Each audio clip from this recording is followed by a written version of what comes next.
Hi, if you want to watch exclusive content with hot girls that you won't watch on YouTube, namely where Naruto roasts Kushina and Mikoto and many other hot girls without restrictions, then visit my Boosty channel at the link in the description.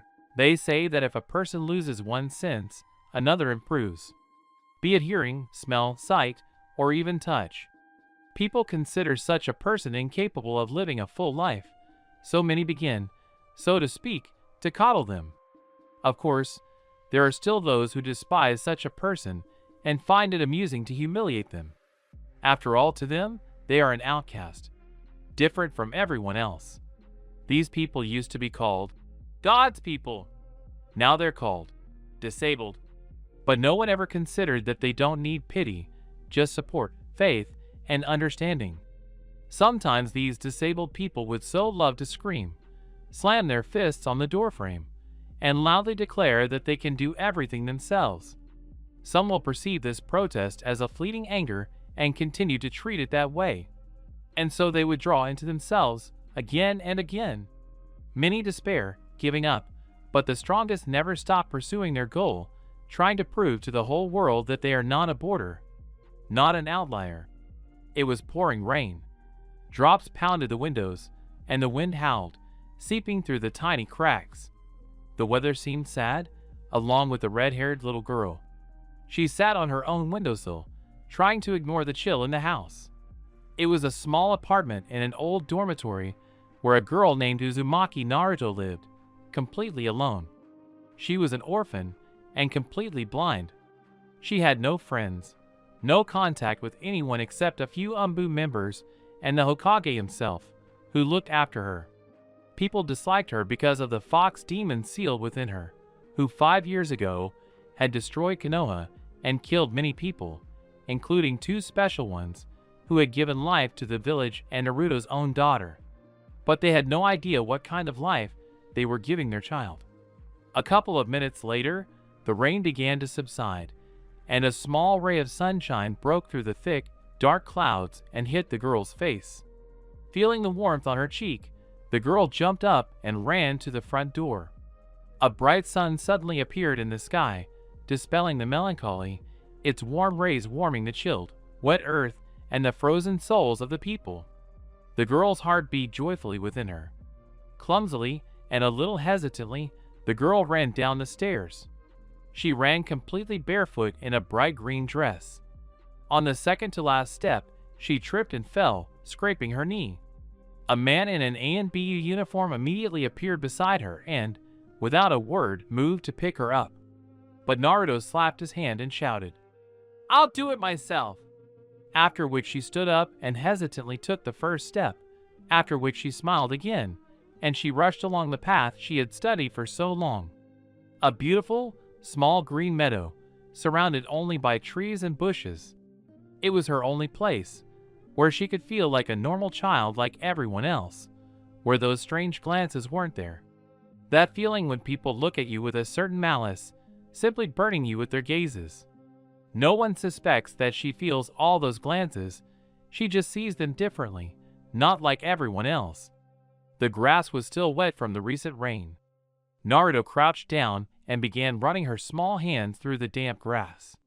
They paused for a moment, and then slowly began to curl into fists. "Old man!" the red-haired girl cried joyfully. She ran toward the elderly man dressed in white. His name was Hiruzen Sarutobi. He knows where to find her. It's her favorite place. Unfortunately, they see each other very rarely. After all, the position of Hokage requires it. He squatted down to make it easier for her to hug him. "How did you know it was me, Naruto?" the man asked, moving away from the girl. "I don't know. I just felt it," she answered thoughtfully. "Lately, I've become more sensitive to the people around me." Interesting.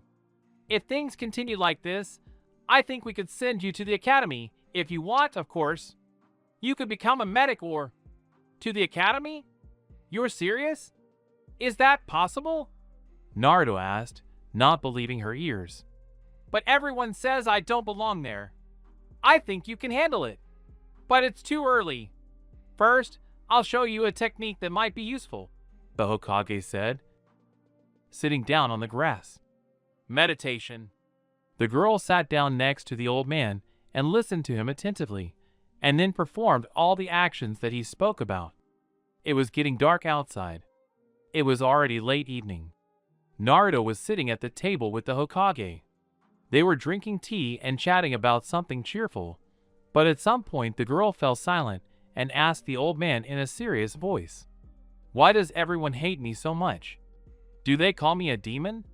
I didn't do anything to them." You see, people often do this. Often? But why? There is a lot of anger and hatred in them. Hate towards me. To everyone, Naruto.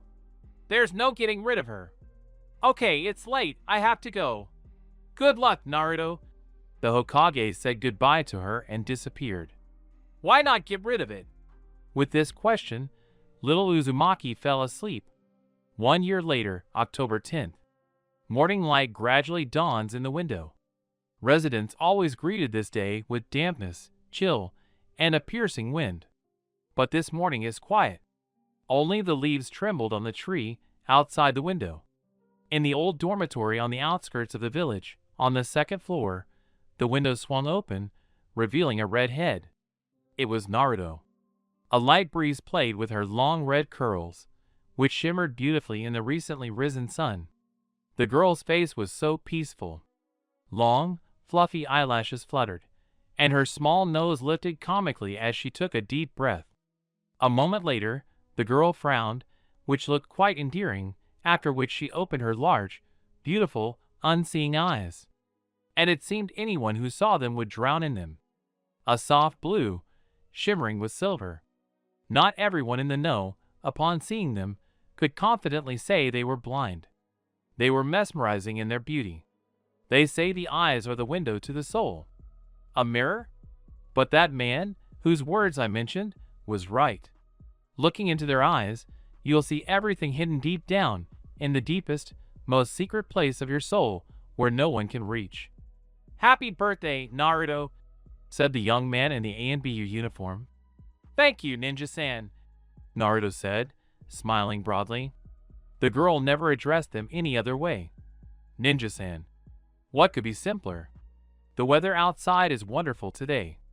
Nature itself is smiling on you. Yes, but it's strange. Will today really be different, not like always? Said the red-haired girl, remembering all the events that happened on this day.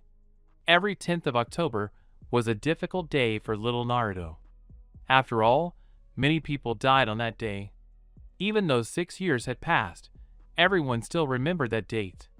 How could anyone forget, when the bearer of all memories was nearby? Naruto never understood what she had to do with it. Walking down the street on that day, the girl didn't see what was happening, but she felt the pent-up hatred emanating from the people around her. On one of those days, Naruto learned what it was like to feel physical pain inflicted by someone else. But there was also emotional pain. Monster. Demon. Die. Why are they doing this? I didn't do anything, the little girl thought, but who will explain it to her? A little girl who dreams of one thing, growing up in a loving family, having friends, and just being an ordinary child, free from this contempt, hatred, and eternal pity. Get ready. Today we're going to visit the Hokage.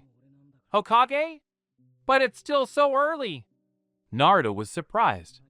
Now is the time for a gift. A gift? Again. Those looks again, the girl thought, walking hand in hand with a young ANBU member. They headed to the Hokage's residence, passing through many streets. When they reached the office, they stopped, after which Naruto said, "He's not alone. Shall we wait?" "No need. We won't bother them." The ANBU opened the door, brought the girl in, and then disappeared. Naruto. Sarutobi got up from the table and headed towards the girl. "Old man, you haven't come to see me for so long," the red-haired girl rejoiced. "I've been busy, but that doesn't mean I forgot about you. Happy birthday, Naruto. I suppose you want to get your present as soon as possible?" She nodded. "Well, starting today, you're entering the academy," the Hokage continued calmly. "Huh? To the academy?" You're not kidding me, old man. No, but we can wait a little, since you are only 6. Hooray! Hooray! I'm gonna become a ninja. Thank you, thank you, thank you. This is the best gift ever. Naruto jumped for joy. Are you sure you can handle it? Although I don't doubt you. It wasn't for nothing that I and everyone who looked after you worked so hard to prepare you. And now you'll be taken to your first lesson.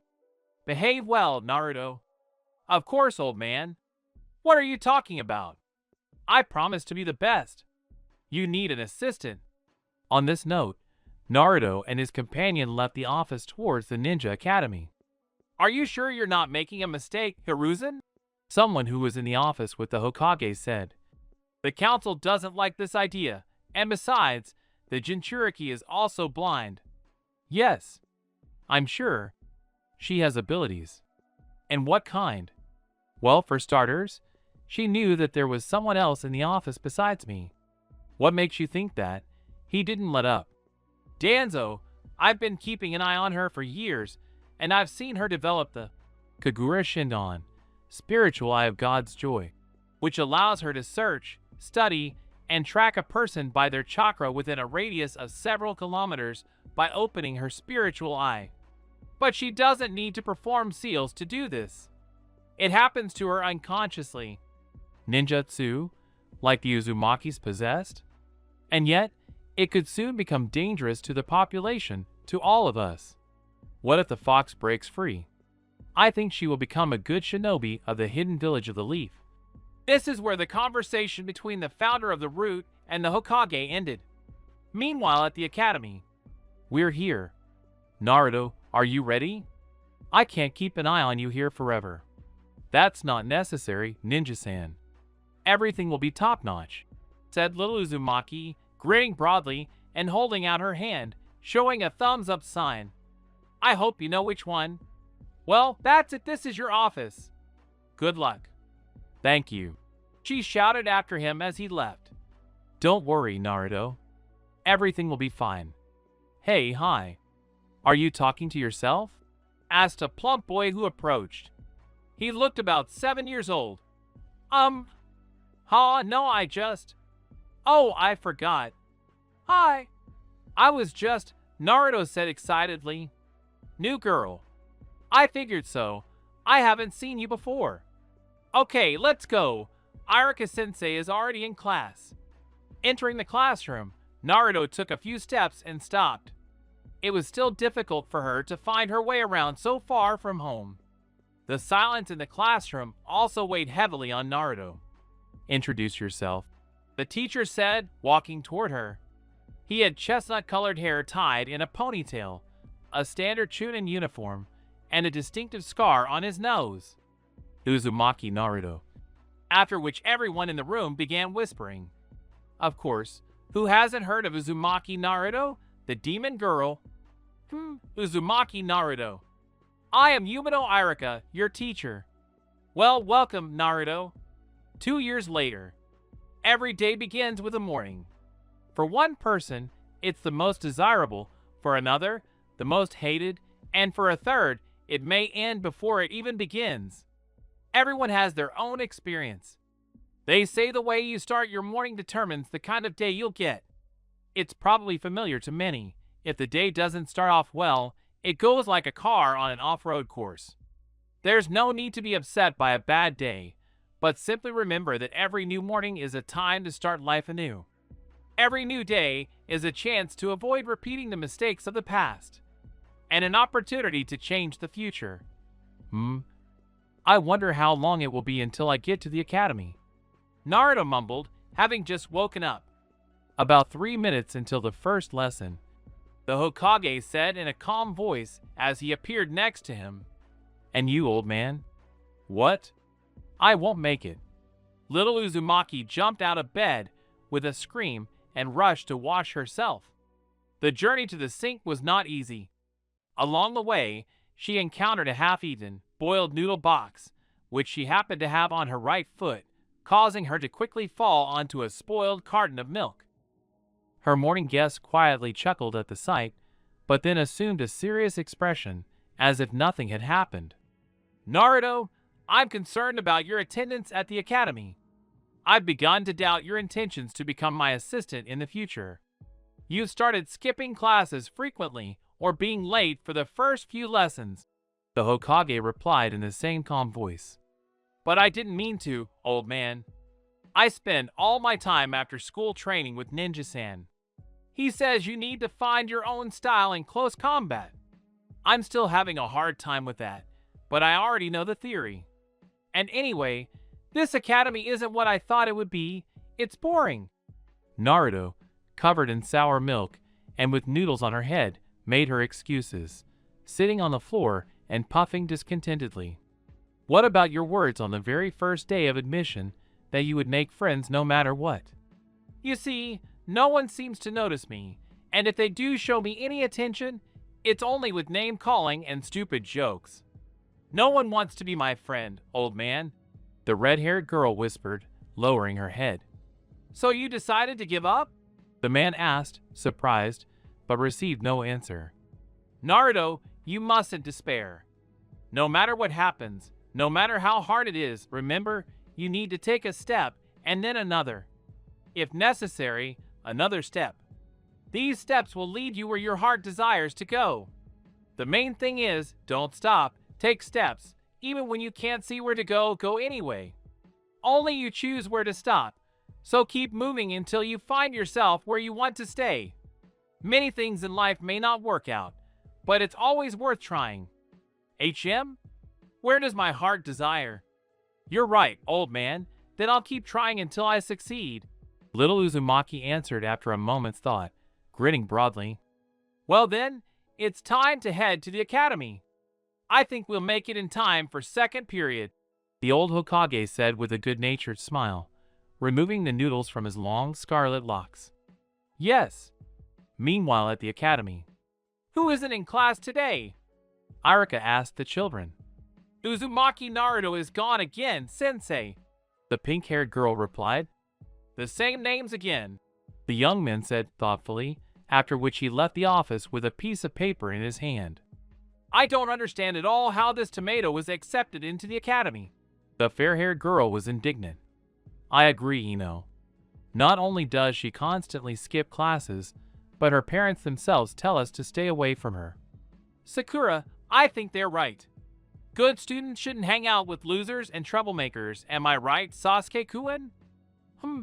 Is what the black-haired boy replied. So let's begin, said the teacher as he entered the classroom. But he was interrupted by a clumsy, red hurricane that flew into the room. Sorry for being late, sensei. Naruto? Please take your seat. Next time, please don't be late. Arika nodded in response. After a long and, in Naruto's opinion, boring lesson, the long-awaited break arrived. The students left the classroom and headed outside, but some remained there. A couple of girls squealed near Sasuke's desk, and two more sat in the middle row.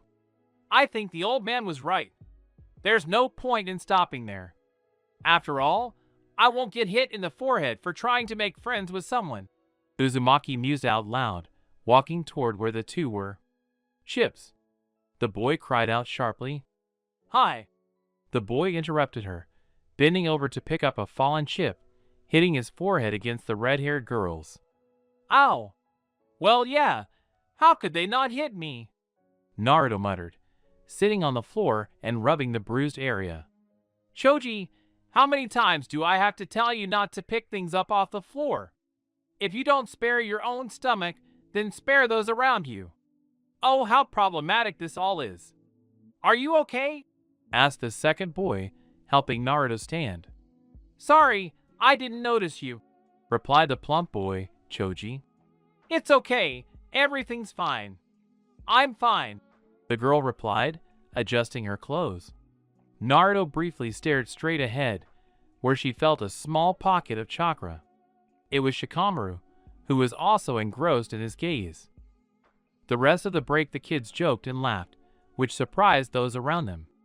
I wanted to ask you, maybe today after school we could all go for a walk together.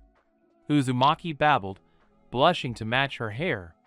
I don't mind, and you, Choji? The dark-haired man answered. Same, but I need to go home and have a snack first. Well then, we have an agreement. Everyone returned to class, and lessons resumed. The boy who had been talking to Naruto lay down on his desk, casually studying Uzumaki. Shikamaru was struck by her unusually beautiful eyes. Soft blue with a silvery tint, they shimmered like precious stones. He hadn't noticed them before, as they were always hidden by her red bangs. All that was visible were her rosy cheeks, marked with 3 symmetrical stripes, reminiscent of a cat's whiskers. Also visible were her plump little lips. And why does everyone avoid her? Little Nara asked himself quietly and inaudibly. Then he heard a short, yet somehow thoughtful, "What's wrong with her?" He turned around and noticed Sasuke sitting not far from him, and he could hear Shikamaru's question. The Uchiha glanced at him, and then stared at Naruto, who looked more like she was floating in the clouds than listening to her teacher. School ended. The children headed home in small groups, where their parents, brothers, and sister were waiting for them. Little Uzumaki, who had left her class first, was swinging on the swing that was located near the academy. "Shikamaru, Choji, I'm here!" Naruto called to the boys. "Guys, you go ahead, and I'll catch up with you later," Choji said. "Wait, I have an idea," Naruto squeaked. "We'll all go to Ichiraku Ramen together and have a bite to eat." "Excellent. Forward to Ichiraku," the fat man supported. "I don't think that's a good idea," the little heir of the Nara clan responded. "Oh, come on, Shikamaru. It'll be fun, and we'll even get a snack," Uzumaki said, jumping off the swing. "Of course it's fun," he muttered, counting his pocket money. "How problematic it all is." The kids really had fun at Ichiraku Ramen, but maybe not everyone. "Naruto, this is the 5th serving. I understand you're arguing, but trying to outdo Choji is a foolish idea. Shikamaru, don't be a bore," the boys responded in unison. It all stopped at 7 servings of ramen. "It's a draw," Shikamaru stated, watching the fight. "Your bill." The owner of the establishment, Old Man Tucci, handed over a piece of paper. Shikamaru took it. "There you go, I told you so," Nara sighed, then took everything he had out of his pockets. Naruto and Choji quickly followed suit, but they were still short. Not enough. "Stop! I'll be right there," Uzumaki shouted and ran off somewhere. A couple of minutes later, she was accompanied by A and BU. The boys blinked in confusion, trying to figure out what was going on. "Ninja-san, I need your help," the red-haired girl said with a serious expression. "You need to see this," she continued, handing over a piece of paper with the bill. As soon as the young Umbu took it, the little Uzumaki, instantly grabbing her friends, ran as far away as possible. 15 servings of pork ramen? Naruto, did you order all of this? Naruto? Naruto!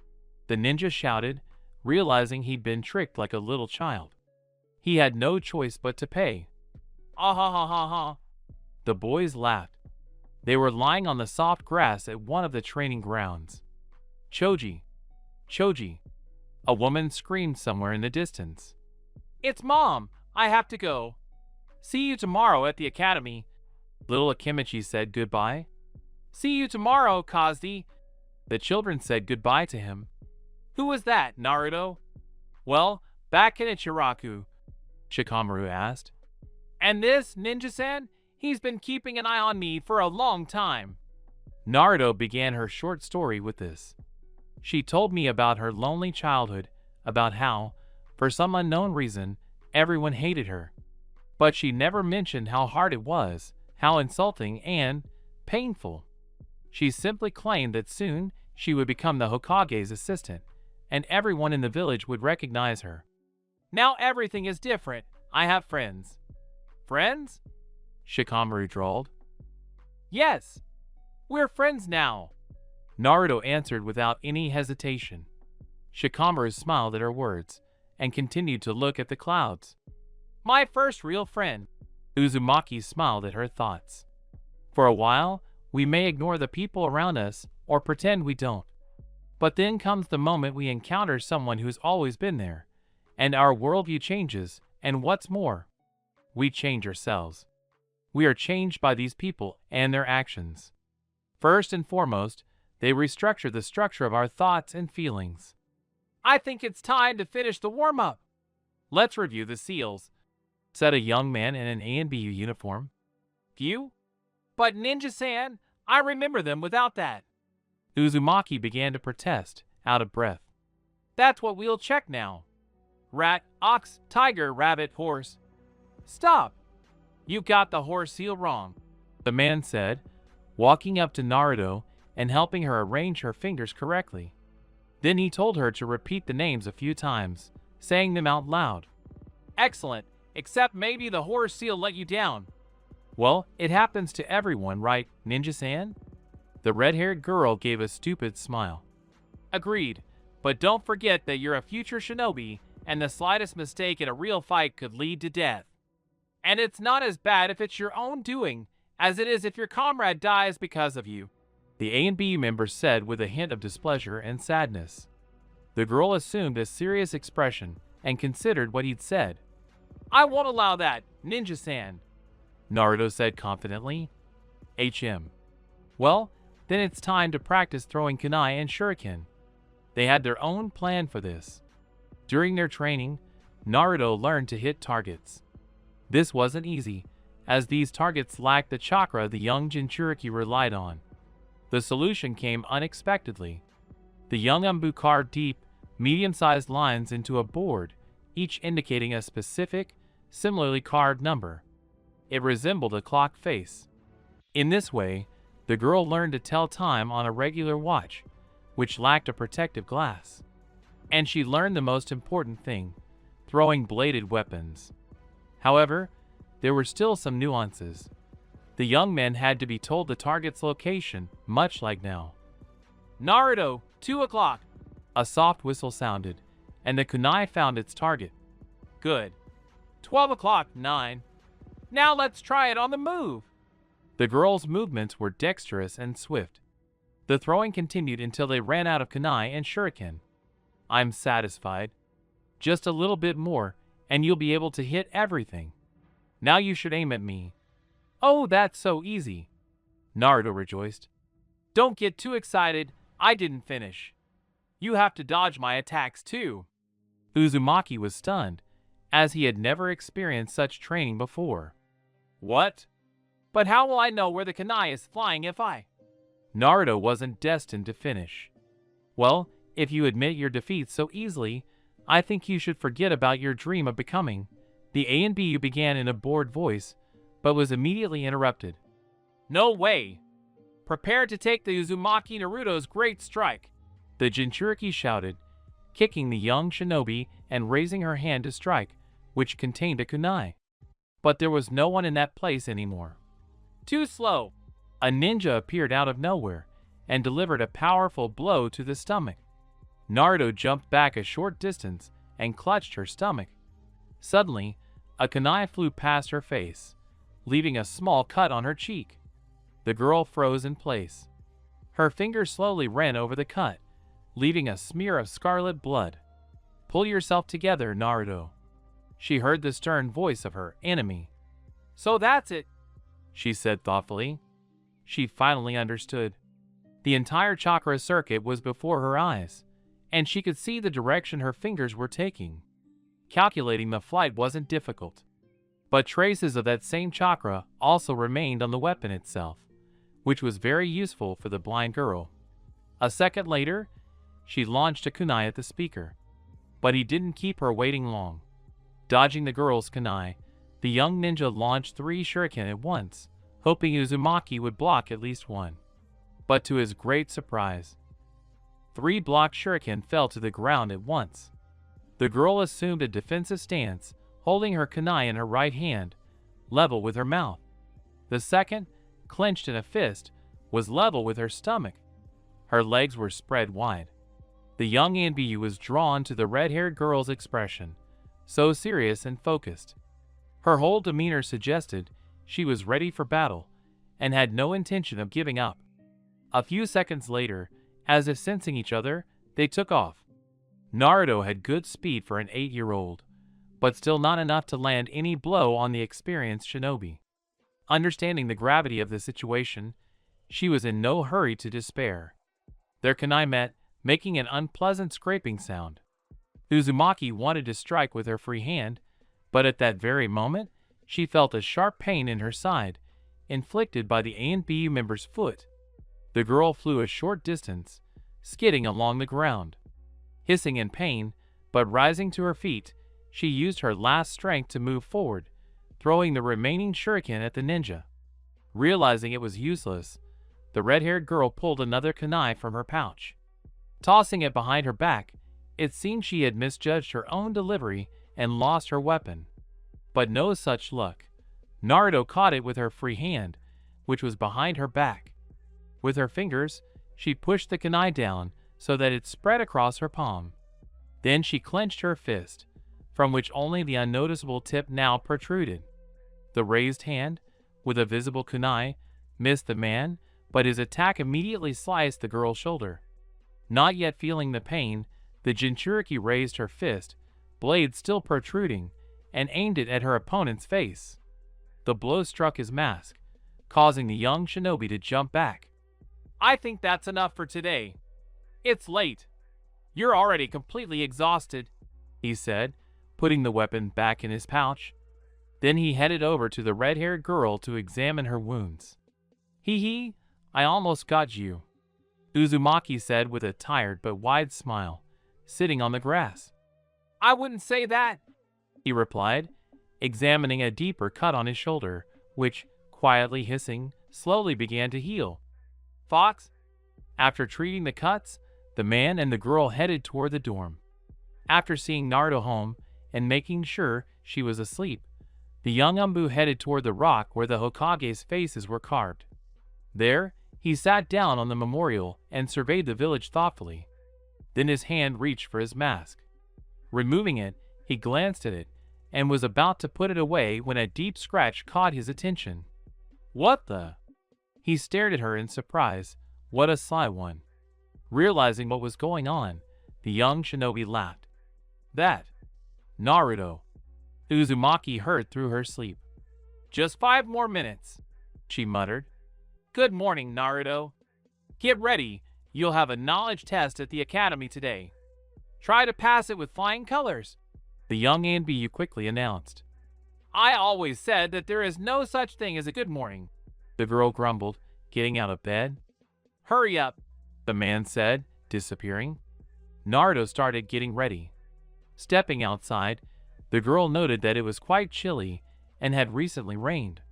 Taking a deep breath of the fresh air, she continued on her way to the academy. Reaching the designated spot, she entered the building where a stream of children of all ages were streaming. Sensing a familiar chakra, Uzumaki walked toward it, which led her to a classroom. "Hello, Choji Shikamaru," she waved to her new friends.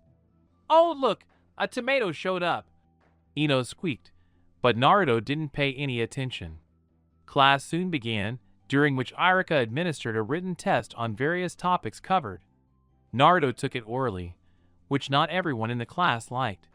Many in the village knew that Uzumaki Naruto, a demon host, was blind. But only the upperclassmen understood the meaning of the word disabled. The rest didn't even consider its meaning. The children simply imitated their parents and upperclassmen. But with each passing year, many grew tired of the constant honoring of Uzumaki.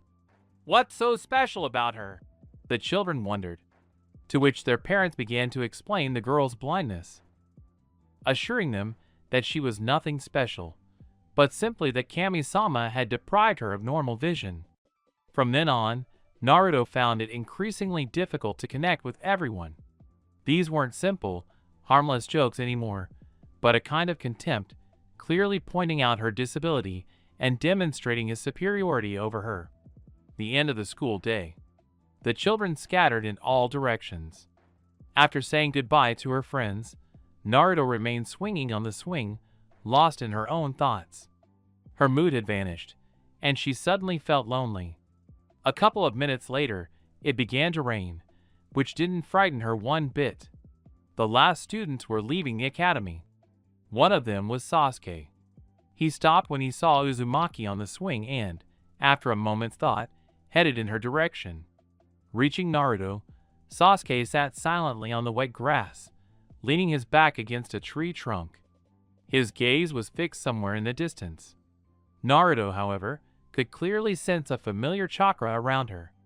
But she couldn't pinpoint whose it was, as she rarely paid attention to people who were simply there or passing by.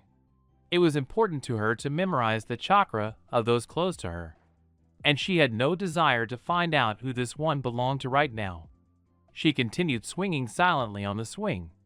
The rain had stopped, but the clouds refused to go away, gathering thicker and thicker over Konoha. An unknown amount of time passed, and the boys continued to stand silently next to each other. The silence didn't bother either of them. It was somehow calm and cozy. But soon, the young Jinchuriki jumped off the swing and headed toward her house. Then Sasuke followed suit, heading in the completely opposite direction. Some might have considered this odd, but the boys knew the reason for their behavior. They listened to each other silently, and they left feeling like it had been the best conversation they'd ever had. Pain can destroy a person. And this isn't just about physical pain. There's also emotional pain. We may not understand ourselves or our own behavior until we experience the pain of our losses. It cripples a person from the inside, forcing them to face a certain cruel reality and accept it. There are moments in everyone's life when it feels like their world is collapsing. This is called despair. The soul at this hour is full of shooting stars. The consequences? No one can imagine what happens to a person during this period. A part of us simply dies within each of us, and we can never become who we once were. In any case, we must be understanding of ourselves and others so that all our changes are humane. The sky was rapidly darkening. The menacing darkness hanging over Konoha was slowly beginning to dissipate. A wind had picked up, helping to clear the starry sky of unwelcome clouds. Strong gusts, growing stronger with each passing day, threatened to rip branches from the treetops in their wake. A young man walked down a deserted street in the middle of the road. He walked slowly, as if completely exhausted, but a voice, still childish, made him stop. "W.Y. No! You couldn't! It wasn't my brother who did this!" The black-haired boy screamed, choking on tears. The older boy let out a nervous laugh.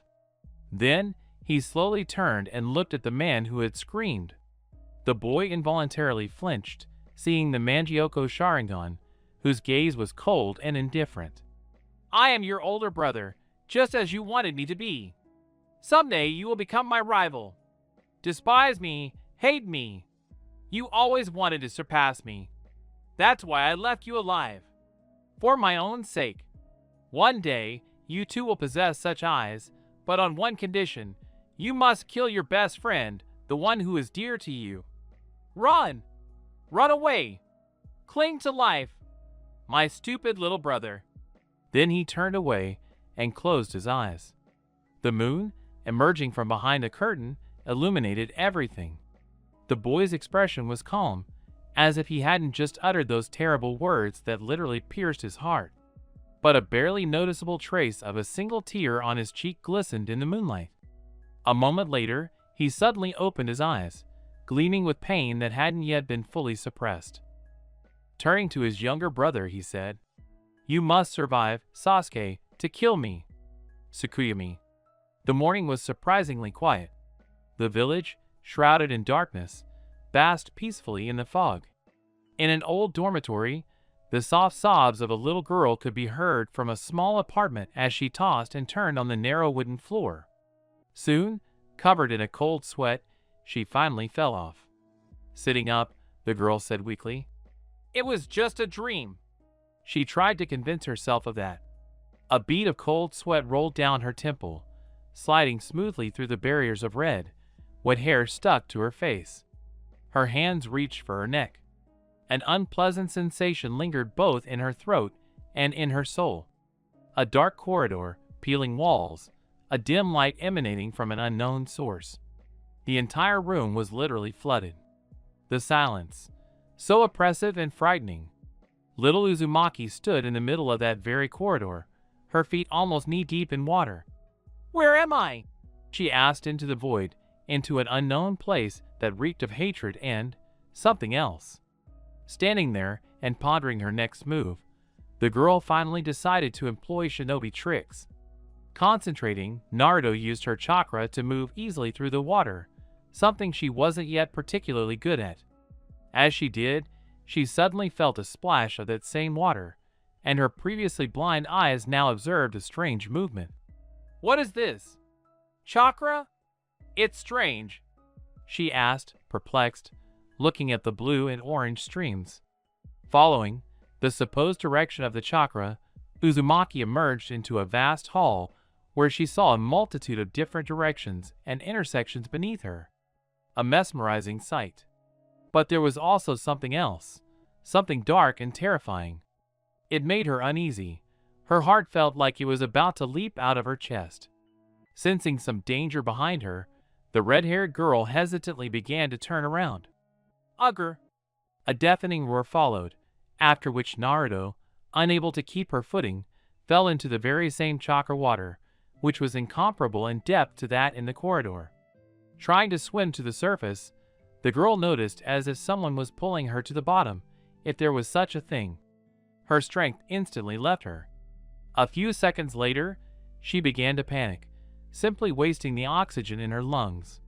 The chakra that held the girl was no longer visible, and everything around her suddenly went dark. A chill penetrated to the bones, and moments of her lonely days, undeserved beatings, and the unfair treatment of others flashed before her eyes. An unpleasant burning sensation arose in her chest, and a lump rose in her throat. Uzumaki clutched her clothes near her chest, and her face contorted in pain. The last bubble of air escaped from her small mouth and headed upward. Naruto, as if seeing this, looked up at him. Unfortunately, the instinct for self-preservation, like that of any living creature, overrode the girl's reason, and she immediately inhaled, causing water to instantly enter her lungs. Clutching her throat, Uzumaki winced from the horrific sensations. Her throat burned. Her lungs felt like they were being torn apart and filled with lava. One breath followed another. The girl squeezed her neck as hard as she could, but it was no use. Her entire body felt like lead, and a slight tingling sensation was already evident in her arms and legs. Her heavy eyelids began to droop, and her hands loosened their grip. The girl no longer felt the cold, but her body still trembled. And in her soul, only pain and resentment raged, breeding hatred. "And I'll still become old Hokage's assistant, and maybe even take his place. And then everyone will recognize me," echoed in her head, causing the red-haired girl's eyes to widen. Sasuke, convinced she could still move her arms and legs, began making new attempts to reach the surface without wasting a second. Only now she was calm and confident that she would succeed. She had to succeed. And a few moments later, deep sigh, after which Naruto found herself lying on the floor. After washing and eating breakfast, the girl got dressed and headed to school. Along the way, right by the swings opposite the academy building, Naruto heard shouts off in the distance, where there were only trees and bushes. Stopping and turning her attention to the voices, she immediately recognized the chakra of her classmate Hinata, but the others were unfamiliar. Making her way through the bushes, Naruto began to clearly hear some of the boys' words and the sobs of the little heiress of the Hyuga clan. "Louder, creature! I can't hear you," the boy said, poking her nose into the ground like the last kitten. "SRM," she said hesitantly. The boy clearly wasn't satisfied with this answer, and he raised his hand for another blow, but was rudely stopped. The others stood with surprised expressions and stared at their friend, now lying next to Hinata, writhing in pain. No one had time to process what had happened. Uzumaki was standing behind them when they noticed her. "Oh, so this is the same bastard who's keeping the villagers from living in peace," one of the people exclaimed. Naruto shuddered involuntarily. Her heart was easily struck by the words, as clearly evident by her face, which twisted as if a kunai had pierced it. The next moment, the boy rose and pounced on the red-haired girl with his fists. He was quite good at taijutsu for his age, but Uzumaki, already skilled, was dodging his blows. "Demon!" The attacker practically spat, which unnerved the blue-eyed Jinchuriki, who immediately raised her leg to strike, which the boy didn't have time to react to. But she didn't even think about stopping. Instead, with great force, she began to slam her attacker into the ground. Without hesitation, the watching boys ran to their friend's aid. She easily repelled the attack of one Uzumaki, but she simply didn't have time to deal with the second attacker from behind.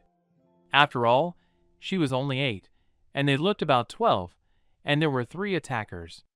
After taking the blow, the girl clutched her bruised side, but nevertheless stood confidently, awaiting the next attack.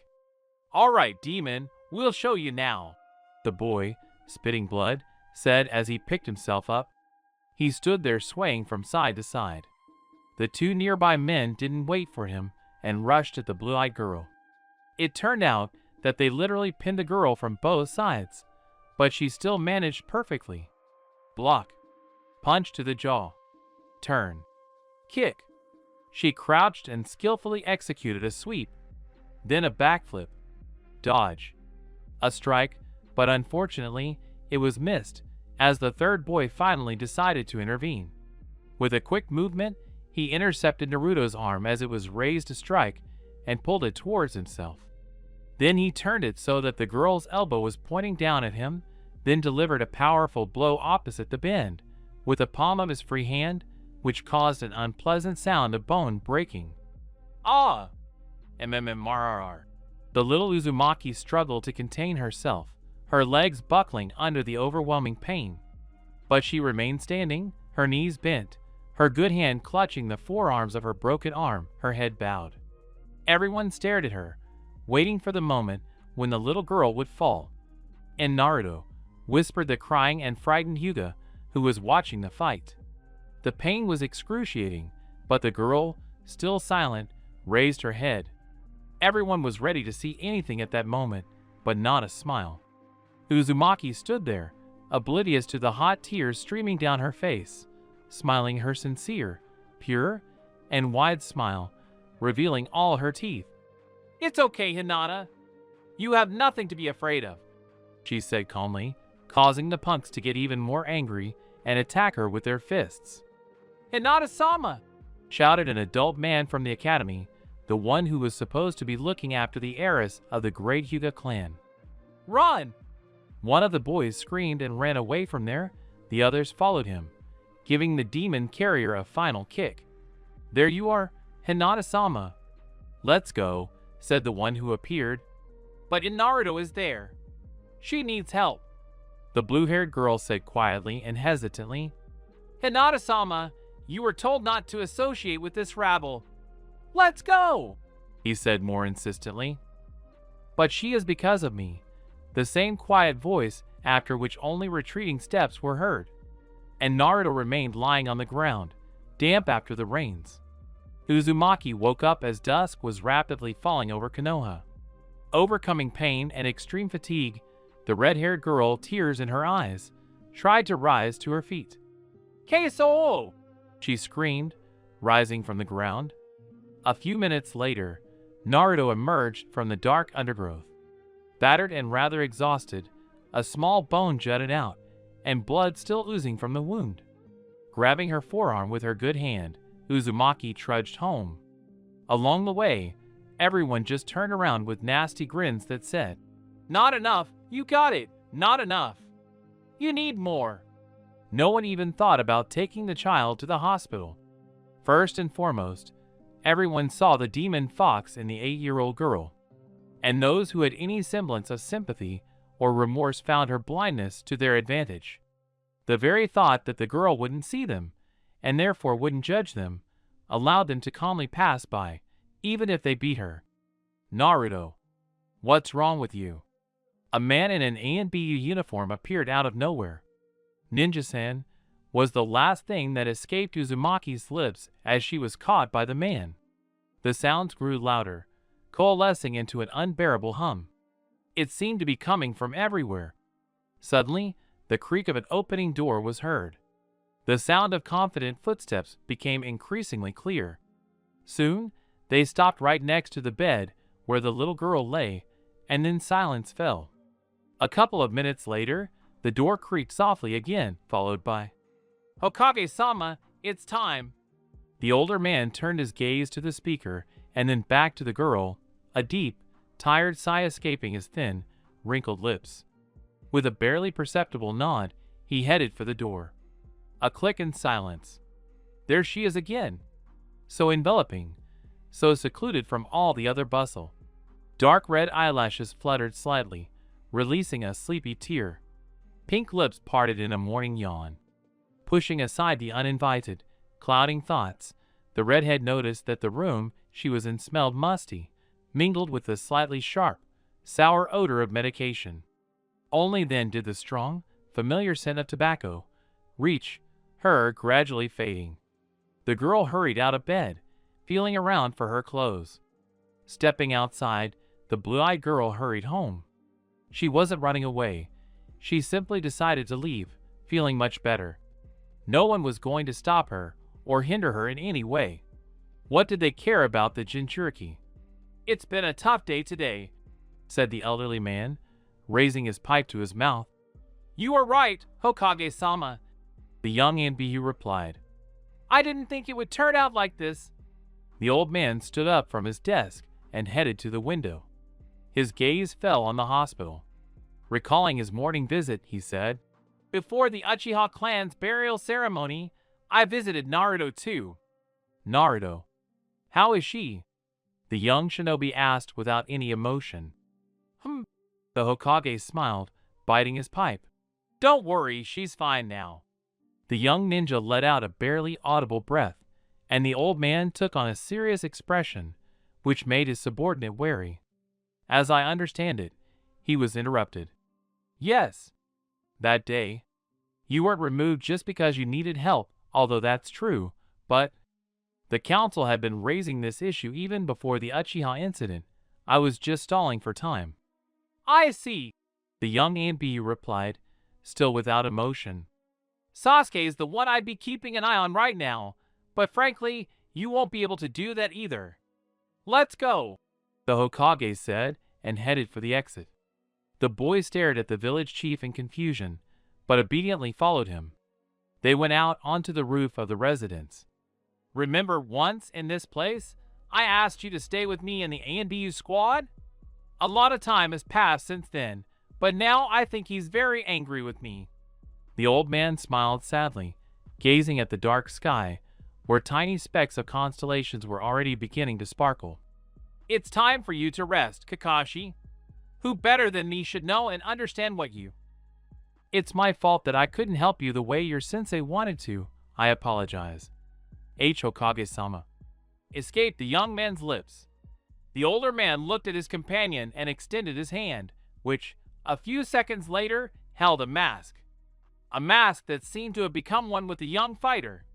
It had ingrained itself into his skin, fused together, and nothing could separate them. But it was only an illusion. He never imagined that she would so easily abandon him. Deep autumn continued to advance, leading the way into a restless and harsh winter. The trees bared their branches, creating a warm, bright blanket enveloping the cold earth. The villagers, meanwhile, gathered the last of the ripened harvest from their lands. Children enjoyed the last warm and colorful days. Despite everything, life in the village was in full swing. "What are you doing?" A boy's scream was heard from the backyard of the academy. "Have you completely lost your mind?" "Don't bother me, Shikamaru.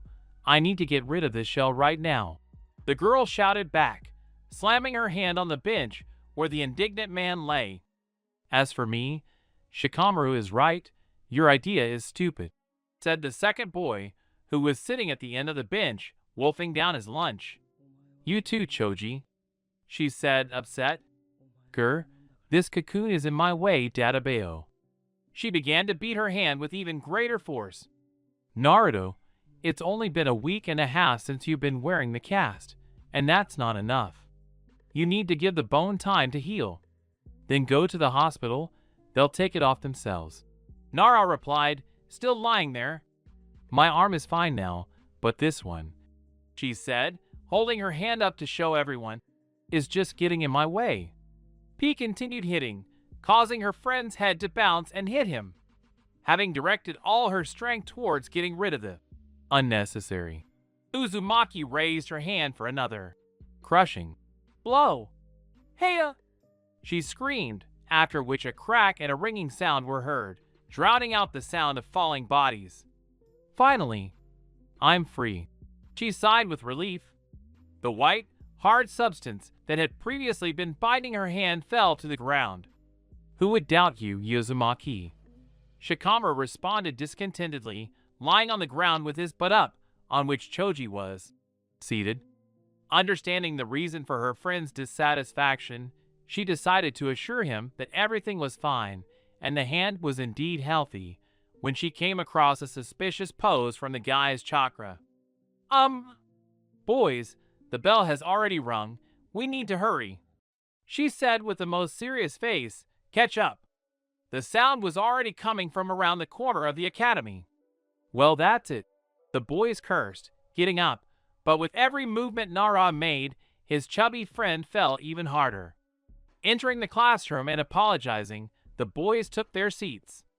They looked rather shabby, but Uzumaki seemed unfazed.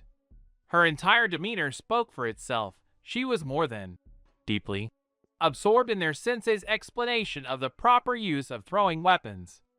After a long talk, the teacher led his students to the school playground, where wooden targets were set up. Each student went out one by one and tried to hit the target's center. However, not many succeeded. It was immediately obvious who was from an ordinary family and who had shinobi parents. It was Naruto's turn. Ignoring her classmates' silly jokes, she went out and received 5 shuriken. Try to hit the target, Naruto, Arika said. Yes, I know. She frowned. Did even the teacher see her as just a worthless weakling who would never amount to anything? And here was her first rash throw, which missed its target. Everyone laughed at her, made jokes, to which she only frowned even more. I think that was a bad idea, the teacher said disappointedly, placing his hand on the girl's shoulder. What? Yeah, the redhead hissed in anger. She might have hit the target, just under slightly different conditions, but she still had 4 more tries. Sasuke, come out and show the class one last time how to throw properly and hit the target, Yumino said, taking the weapon from the young Jinchuriki. The laughter grew louder, and the girls' admiring voices could be heard. Sasuke-kun, deep sighs, squeaky voices of affection. A black-haired boy walked past Uzumaki, leaving behind a trail of the Swedish, sour scent of those very same hospital medications.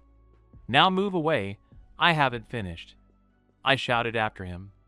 You've already proven yourself, Uchiha said without any mockery or emotion. The boy's laughter deafened my ears. How humiliating. Just look at her.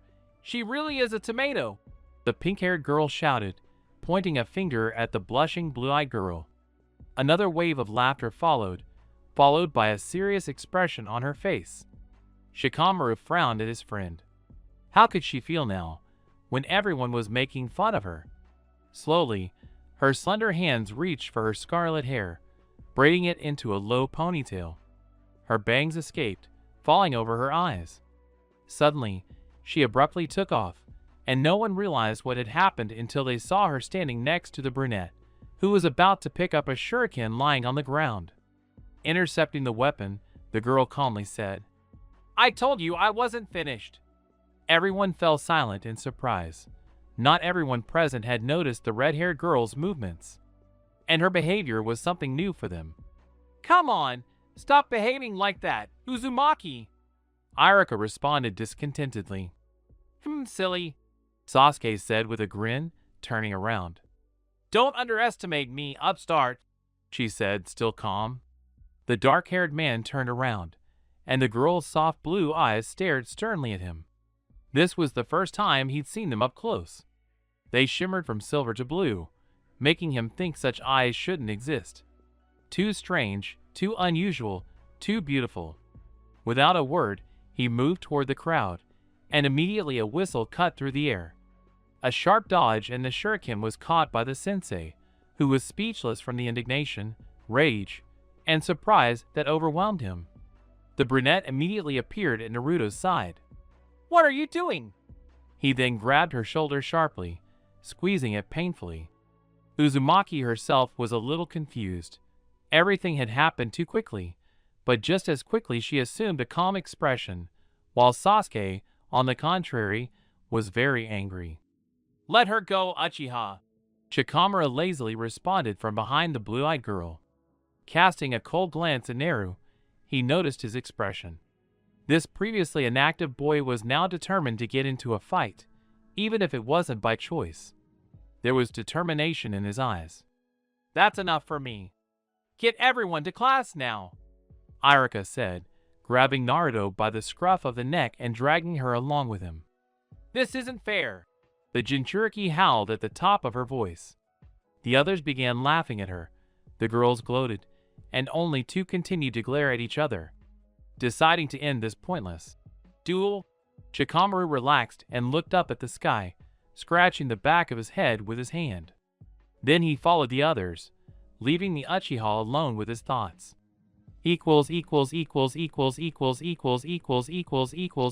Part 7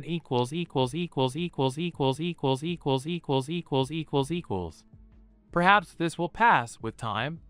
At first, there's an unpleasant ache in your chest, and then, gradually, not immediately, it will fade into the background. There are moments when a person who has become more than just a person to you leaves you, and only afterward do you realize how important they were. Important simply by their presence in your life.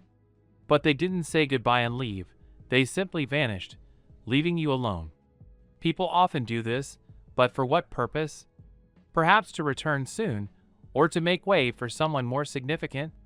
Someone who is still only on their journey, who hasn't even reached the threshold of your soul. After all, in life, everything is proportional. A foggy summer morning. The first rays of sun were already appearing over the horizon. The fog gradually dissipated, settling as dew on the fresh green grass. The streets were empty. Only a few people were already hurrying along, moving quickly. The village was awakening. In the old house, from a small room, came the creaking of wooden, nearly rotten floorboards, the sound of boiling water bubbling in an old kettle, and the rustling of soft fabric. The red-haired girl was already wide awake, slowly shuffling her legs around the room, getting ready for the academy. After getting dressed and having a snack, she headed for the exit, leaving the door unlocked as usual. "Yo, Choji, Shikamaru," the blue-eyed girl greeted. "Hello, Naruto. You're on time today," Akimichi responded with a smile. "It's even strange," Nara said, yawning. "It's all Iruka-sensei's fault. If it weren't for him and his punishments," Uzumaki said, pouting and folding her arms across her chest. "I see," Shikamaru replied. Afterward, the boys smiled silently, listening to the red-haired girl's disgruntled remarks about their sensei and how hard she was paying for her mischief. With each new story, Uzumaki's emotions grew stronger, and she began gesticulating wildly, focusing only on the story and its listeners. The boys were amused by their friend's behavior, but the excessive volume and activity quickly tired those who preferred peace and quiet. "And where is the justice Databe?" she screamed, spreading her arms, and then a clap was heard. "Ouch," the boys heard. "Oh, sorry, did I hurt you too much?" The young Jinchuriki immediately caught herself. "And it's okay, Naruto-chan, I'm sorry," the blue-haired girl said hesitantly, holding her nose and hurrying to her seat. "Chan?" the blue-eyed girl repeated, surprised.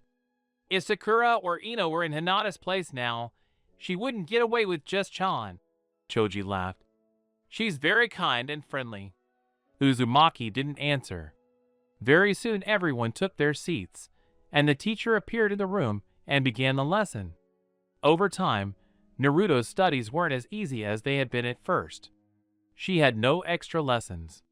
Naturally, she couldn't read anything on her own, so she relied solely on the knowledge she'd gained from her ninja-sen. She also tried to memorize as much of the information presented in class as possible, but it wasn't as easy as it might seem at first glance. She began to place too much pressure on herself, demanding too much of herself, and was clearly unwilling to rely on anyone else for help. Since we're all done today, it's time to hold a traditional sparring session, one that's been going on for generations, Yumino said, leading his students onto the court. So, as you can see, there's a line here that is strictly forbidden to cross. Anyone who crosses it during a fight is considered defeated. Also, before you begin a fight, you must form a specific symbol with your fingers, which represents half of the seal used in ninjutsu. I understand, of course, that this is just a formality, but the great Kage established this procedure. It's my job, and the job of the academy, to teach you the basics. Let's give it a try. We'll start with Shikamaru Nara and Choji Akimichi.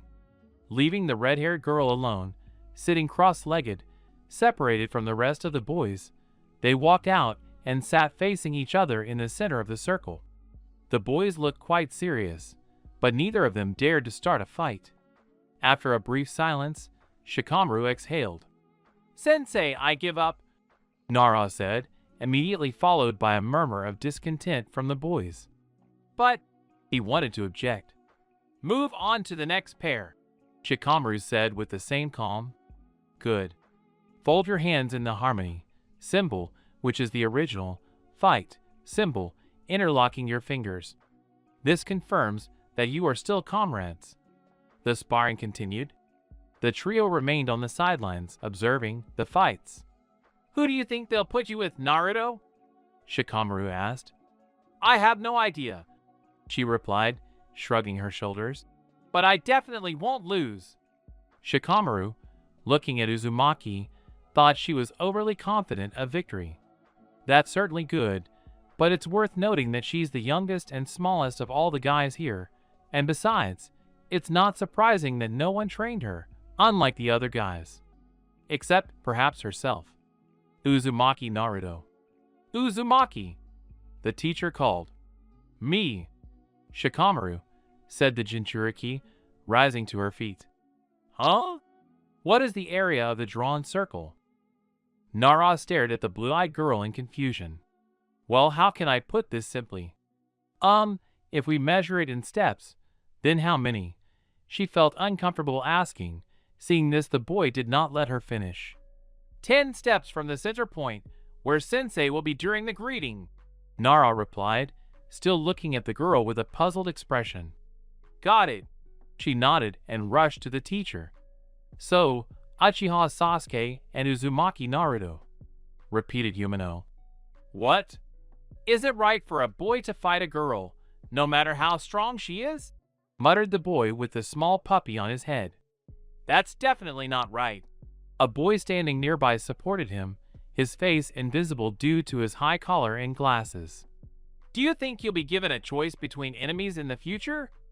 And if a girl falls for a boy, or vice versa, will you refuse to fight, giving the enemy the chance to defeat you and your comrades? And all because he is a girl?" The boys fell silent at this. A clear smirk appeared on Naruto's face. She was prepared for this, and it wouldn't be her first time fighting a boy. She'd likely be confused if her opponent was a girl now, and in that case, she wouldn't have to limit herself in the force of her blows. Still, recalling last year, or more precisely, his reaction speed to a thrown shuriken, the Uchiha is well trained. "Sensei, it would be better if you paired me with someone else, for her own good. I'm not going to give in and only hit her with half strength, sparing her." Sasuke finally spoke up. "Do you care what might happen to me?" Naruto said. "Does it matter?" He repeated the question mentally, thinking it over. "You're right. It makes no difference to me at all." "Yes, Sasuke-kun! Show her!" The girl squealed excitedly. So, since everyone's finally calmed down, you can begin, Arika said, walking away from the boys. Had he done the right thing by listening to the Hokage about not discriminating against Naruto by underestimating her? Had he gone too far by choosing Uchiha Sasuke for this sparring match?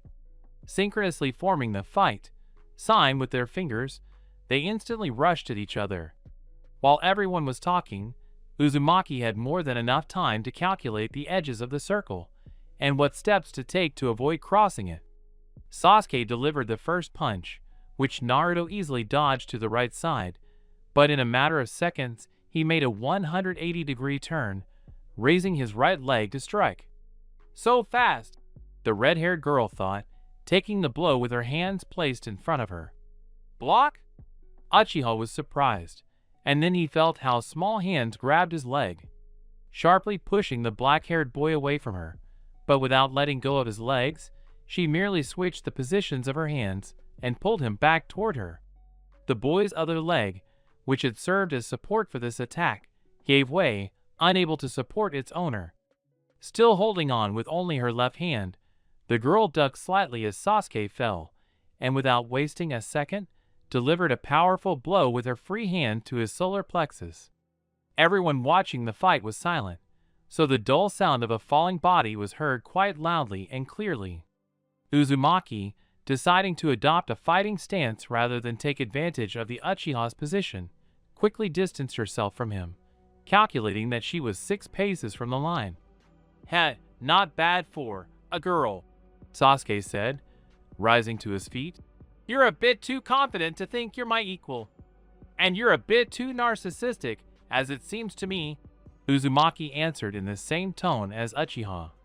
The black-haired man didn't wait for anything to happen, but launched into the attack again, landing blow after blow, which Naruto merely parried. Speed? He has excellent speed, preventing him from striking back, only forcing him to dodge and block.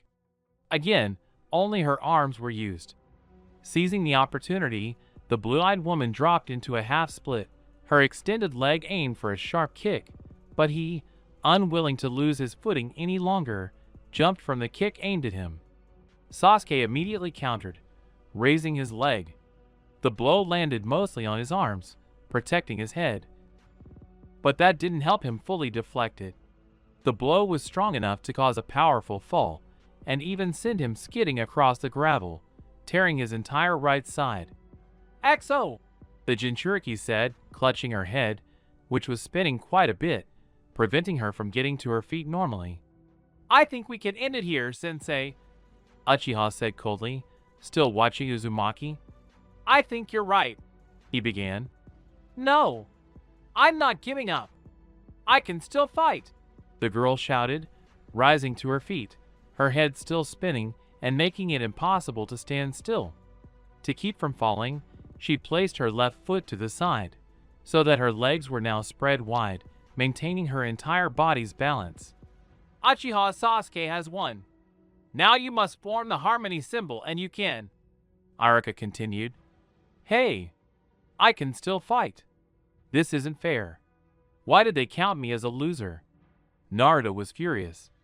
"You just crossed a line," the black-haired man explained calmly, watching as confusion, disappointment, and anger reflected on the red-haired woman's face.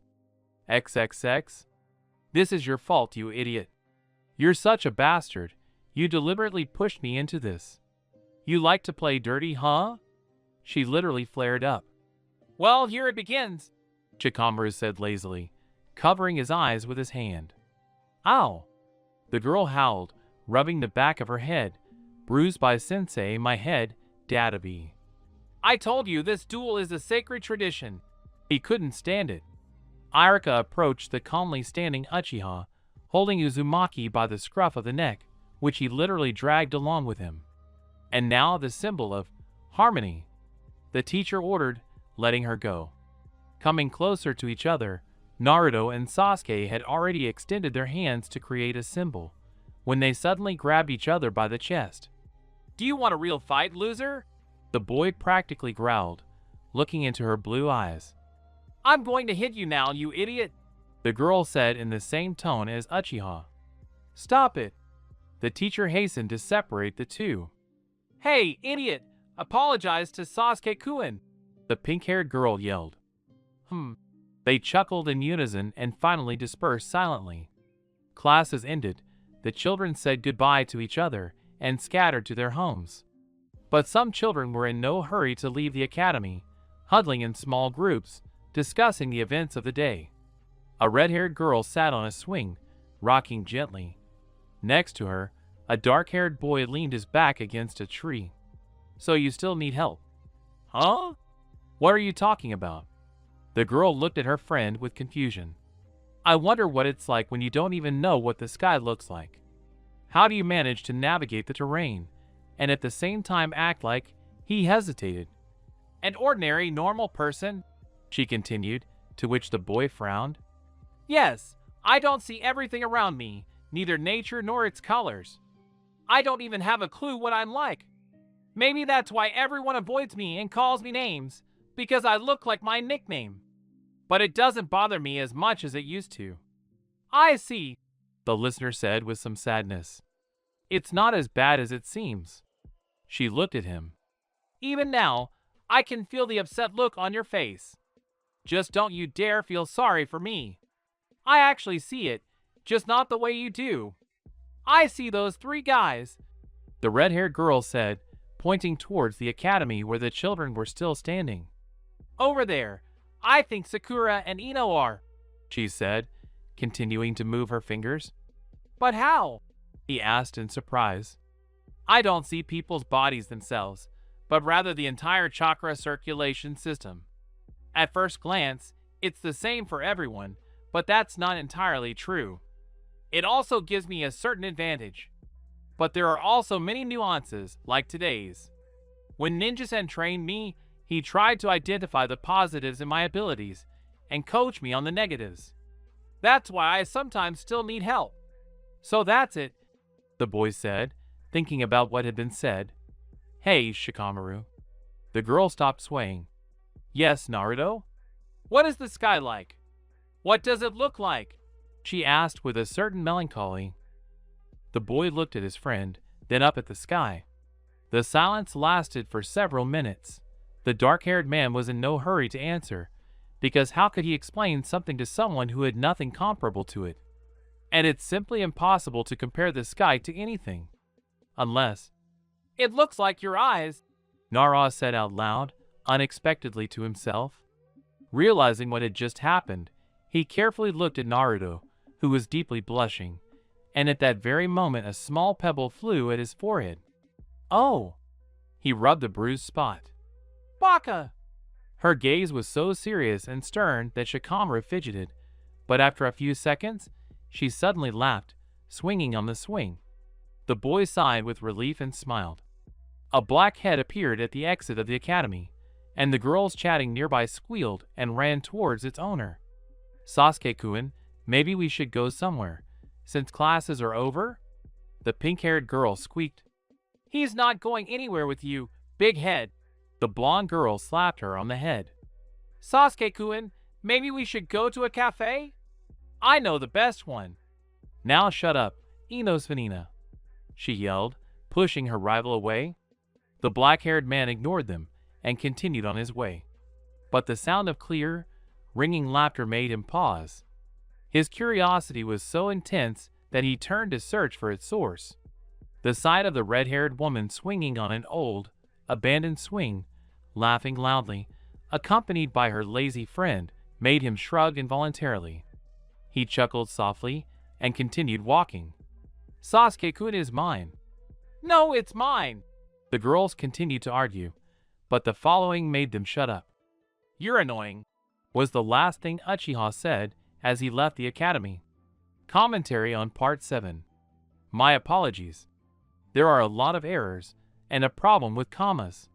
Equals equals equals equals equals equals equals equals equals equals part 8 equals equals equals equals equals equals equals equals equals equals equals. We're used to thinking that only the best, brightest future awaits us. In reality, tomorrow isn't just another day on the calendar, but a hope. A hope that tomorrow we'll stop fooling ourselves into thinking everything is fine. With the negativity that reigns around us, there's less and less room for anything positive and beautiful every day. Let go. The girl's hoarse voice is heard. Just look at her. You're in no position to tell me what to do, demon, said the guy, holding her by the throat and squeezing her thin neck tighter. The girl grabbed his hand with hers, hoping to loosen his grip. And what are we going to do with her? Another boy on the right side spoke up. What do you mean, what? We'll make her answer for the death of our fathers, the offender replied irritably. I don't like all this. A girl's voice was heard. Naruto, weren't you the one who wanted your beloved uncle's killer to be punished? Yes, she said, somewhat resignedly. At that very moment, the girl was released and literally collapsed to the ground, greedily inhaling the oxygen she so desperately needed. But before she could take a full breath, she was struck in the stomach, forcing her to empty her lungs and bend over to her knees. Blow after blow, not even giving the opportunity to get up. Pain. She felt her ribs cracking. What's more, she literally heard it. The sounds of dull blows echoed and were heard more clearly than the words of the attackers. The girl's brain perceived only flashes of pain. Unable to bear it any longer, painful groans emerged from her parted pink lips. Who said you can get used to pain? No matter how hard you try, no matter what anyone says, it's simply impossible. You can only learn to tolerate it. Learn to live with it, but not get used to it. Take that, you creature. Another kick. And then it all stopped. The exhausted girl was sat up, as if she weren't even human at all, but just a broken doll. A strange hand lifted her head by the chin, running a thumb across her cheekbone, and squeezed her face tighter. Naruto, what are you standing there for? Come here. Can't you see she's incapable of anything? Show her what it's like to live in pain. Hesitant footsteps were heard.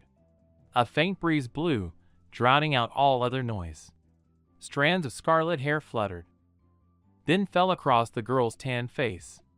Will this never end? Will her beloved village never acknowledge her as Naruto Uzumaki? She thought. And everyone just continued to spit poison at her, like acid burning a hole in her chest. Why are you hesitating? The guy asked with the same irritation. And then the stranger's hand released the red-haired head, but before she could even bend over, the girl was struck in the face. A weaker blow than the previous ones, but no less painful. Falling with her nose in the ground, she tried only to take in as much air as possible. Let's get out of here. There's nothing else to do here. For these 2 years, the girl has been punished time and again for reasons unknown to her. With no one watching over her, and no Hokage in sight, she clearly has no reason to fear punishment. And now, leaning against the shabby wall of the old house, the red-haired woman rose to her feet. A feeling of resentment burned in her chest. Her sides were tightly squeezed with pain, her ribs cracked, perhaps even broken, preventing her from breathing deeply. Her arms and legs ached from the strain and the injuries she'd suffered. Her head felt like it was splitting into countless fragments. Hurtful words echoed through her head over and over again. And from the corner of her lip, swollen from the blow, warm, salty-tasting blood slowly trickled, quickly smeared with the back of her hand. Having found the strength to walk despite the pain, she headed towards home. The main street was quite busy. People walked along the road as if oblivious to the red-haired girl, pushing and shoving her. Having reached the designated place, the girl began to strip off her dirty clothes, throwing them in the hamper. After washing herself, she took the bandages from the drawer, which were kept there for such occasions. Finding a more comfortable position, she raised her arms as much as she could, gritting her teeth in pain. She began wrapping herself, starting under her budding breasts. She did it all herself, rather than visit the white walls of the hospital wards again. Having tightly bandaged herself, thereby limiting the movement of her ribs, the girl began to dress. Tying a dark cloth over her forehead, she set off for the academy, which she had been late for some time. Today was an important day, and another incident of this kind must not affect her and her goals. No, not today. Hey, Naruto! The chubby friend called from his seat in the classroom. Hello, guys, Uzumaki said calmly and quietly, with a smile on her face, as she sat her down. She seems to be worried about the exam, Akimichi muttered. Nara, who was sitting nearby, began to look at his late friend. I was hoping you'd come, Naruto. You've already missed 2 tests, one of which was the transformation technique, the teacher said as he appeared in the classroom. Sensei, you know this is a waste of time.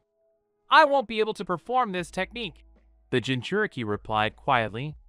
That's true, he said, scratching the back of his head, but it was still worth attending. Now, in the designated room number 6, they'll call everyone in turn. After that, I'll announce the final results at the end of the exam you've taken. Yamanaka Ino, follow me. Good luck to the rest of you. And he disappeared with the blonde girl. Time passed, and the number of children who passed the exam increased. Uzumaki, you're next, the black-haired boy announced without any emotion. She rose from her seat somewhat awkwardly and headed towards the door. Finally, she'll pass this exam and become a Genin, a fully fledged shinobi of the Hidden Leaf Village. This is her moment. One step closer to her dream. No, her goal. Uzumaki Naruto, this is my assistant for today, Mizuki-sensei. Let's get started, Yumino said. The exam wasn't difficult at all. The girl had no trouble answering a couple of questions. She was given a sample mission to which she had to quickly and accurately find a solution and justify her actions. And the final part involved performing simple grasps. And lastly, the illusion clone technique, Arika said. Arika-sensei, isn't that all? Naruto asked, breathing heavily from the trauma. She was quite nervous, as she hadn't been able to perform this technique either. It was probably because the illusion clone was the simplest of Jinjutsu, something the red-haired girl had no aptitude for, considering she was the only one in her class who couldn't perform it. Having decided to try anyway, she created a seal, not so much in the hope that it might work, but rather because of her stubborn character. Banshin no Jutsu. A barely noticeable cloud appeared near the girl, vaguely resembling a human figure. Sorry, Naruto, you were last. Go and take your seat in class, the teacher responded resignedly. Maybe it's worth doing one more time, she said, making the seal again. Naruto, the teacher tried to call out to Uzumaki, who was still trying to perform the technique she hated, but was still unable to do so. Uzumaki, go to class, Yumino said sternly, to which she merely nodded and left the room. Arika, the girl tried hard. Besides, her performance is quite good for a student at the academy. I even think she's already developed her own style.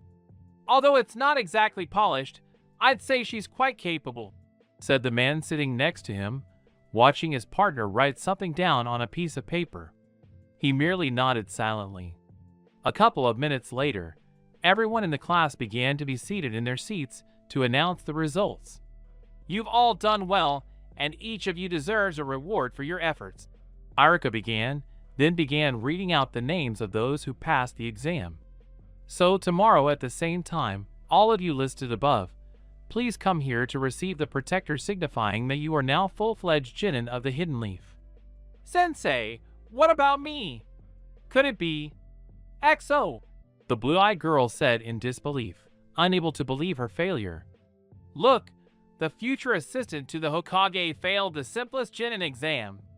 Laughter erupted from all sides. Keiki Bakuen, the blue-haired girl said quietly, and looked at Naruto with pity. It wasn't an easy exam at all, so it's no wonder some people failed it, said another boy. Shino, it was only for the weak.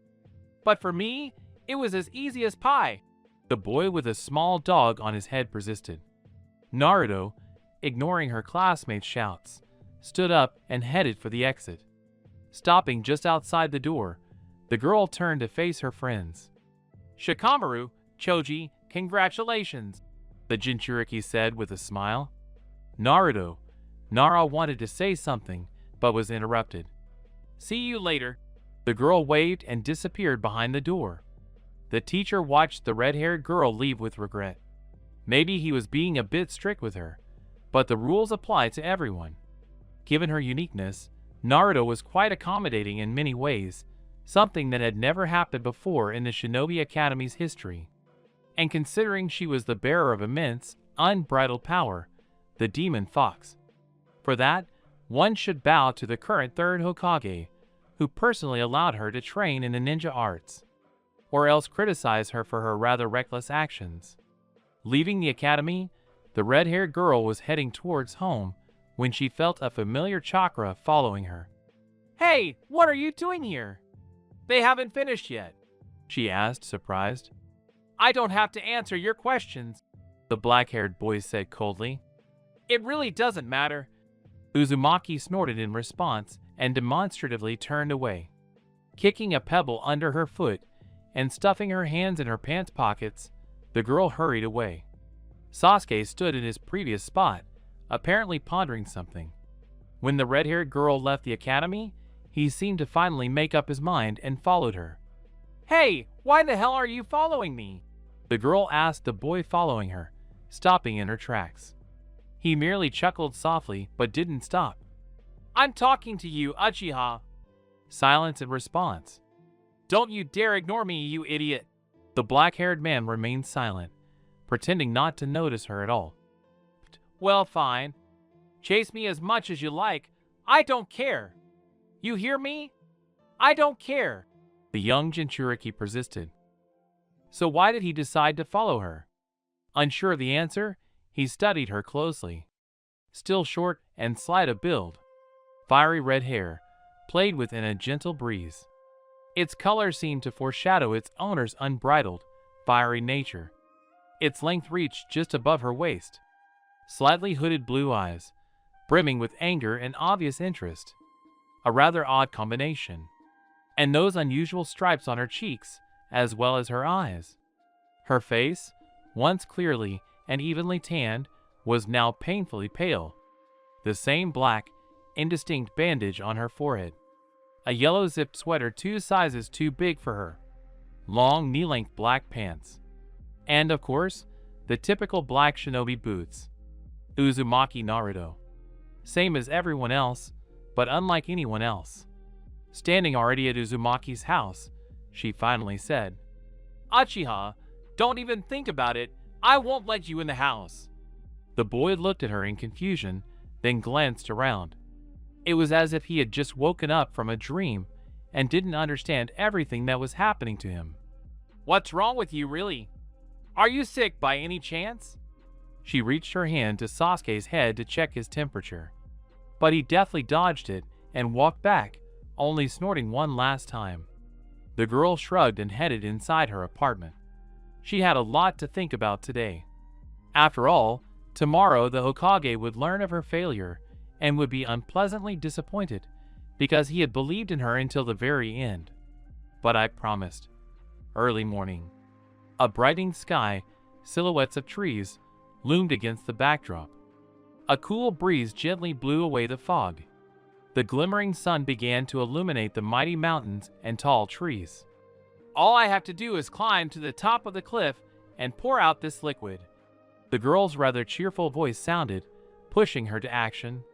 The red-haired Jinchuriki stood at the stairs leading to the famous monument with the Hokage's faces carved on it, holding a pair of paint cans in her hands. The old man himself showed her the way, and the A&B watching over her followed his example. But he was taking her to a specific person, the 4th Hokage, to which she asked, "Why here?"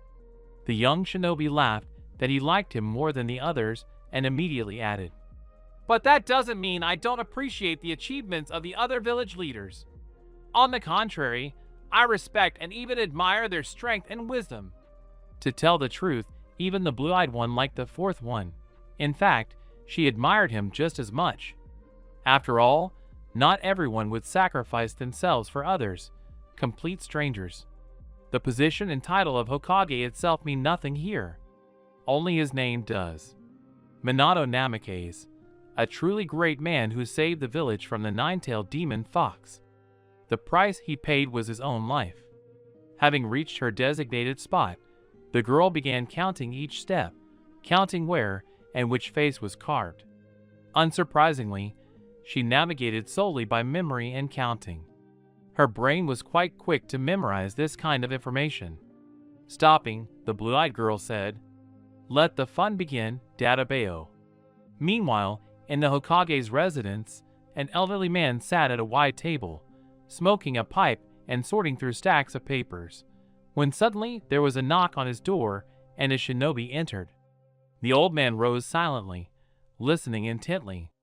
"Hokage-sama, the Jinchuriki of the Nine-Tails is there," the one who entered said out of breath. "Naruto, you say?" Sarutobi said, looking out the window, examining the red-haired girls. Creativity. "Stop, Uzumaki!" shouted the man running after the red-haired girl. The girl ran, trying to ignore the curses and any other attempts to stop her. "Hey, Naruto, stop!" Another voice was heard. The girl running instinctively turned her head in the direction of the shout. Suddenly, she sensed a familiar chakra ahead and, before she could stop, practically crashed into the man who turned out to be Irika-sensei. The others who had been pursuing her now stood nearby, loudly complaining. People on the road crowded together, watching the outcome with interest. As soon as the girl realized what was happening, she decided to flee again, as punishment was certain.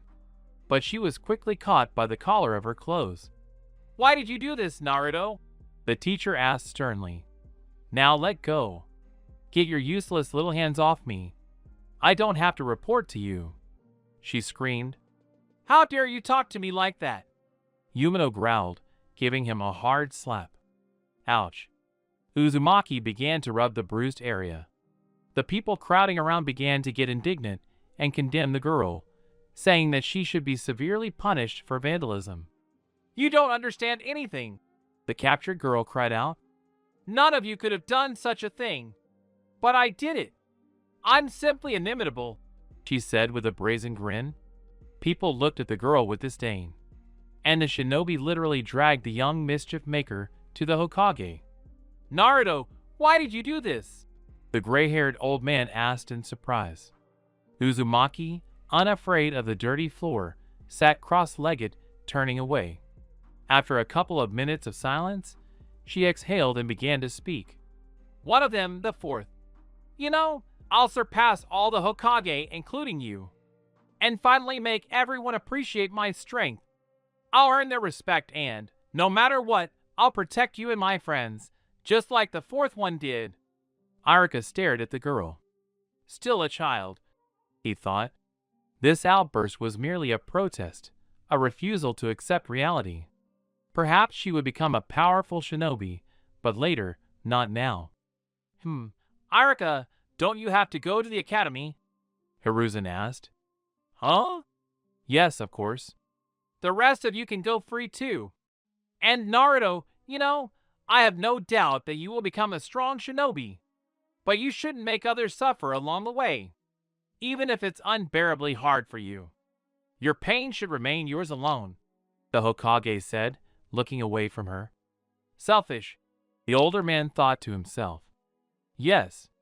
After everything that had happened that morning, Uzumaki sat on her beloved swing, which stood right opposite the academy entrance. Now, the sound of many adults and their children's voices could be heard from there. Here it is, the award ceremony.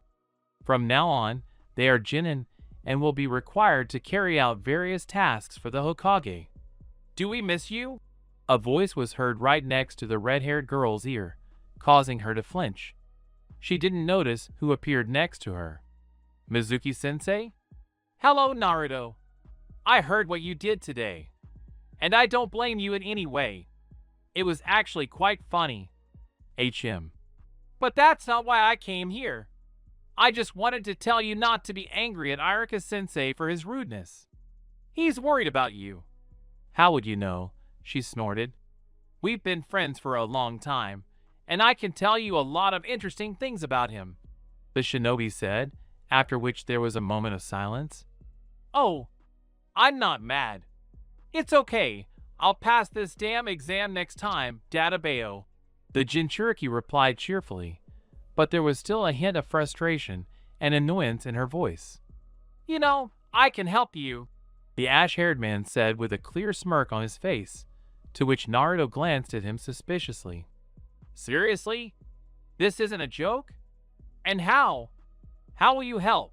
The girl practically peppered her with questions. Really? I shouldn't talk about this.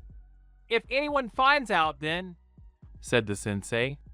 No, you can count on me. No one will find out, she hastened to assure her interlocutor. For this, I will need your help. Commentary on Part 8. Well, something like that.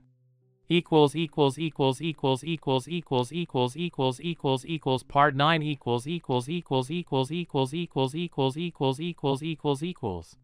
Do you have a dream? Some might say. What a silly question. Everyone has one. But there are also those who never achieve one. Or maybe they had one, but lost it with age. If so, what kind of dream is it? And yet, if you have a dream, what are you willing to do to make it come true? Or what is your dream capable of, and how can it change you? Amazing, the young man said barely audibly. Simply amazing. This is serious. Find Naruto immediately. The elderly man in white robes was quite shocked by the news. Eat. Sarutobi, you understand?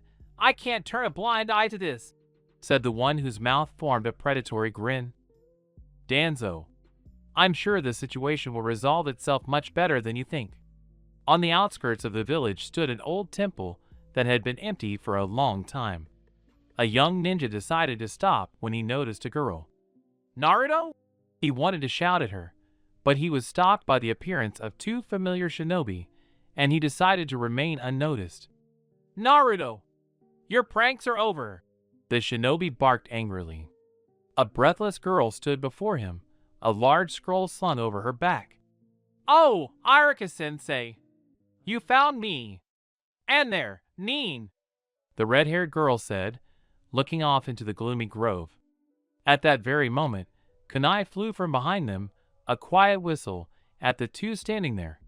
The young shinobi noticed them too late, and only managed to shield the red-haired girl with his body.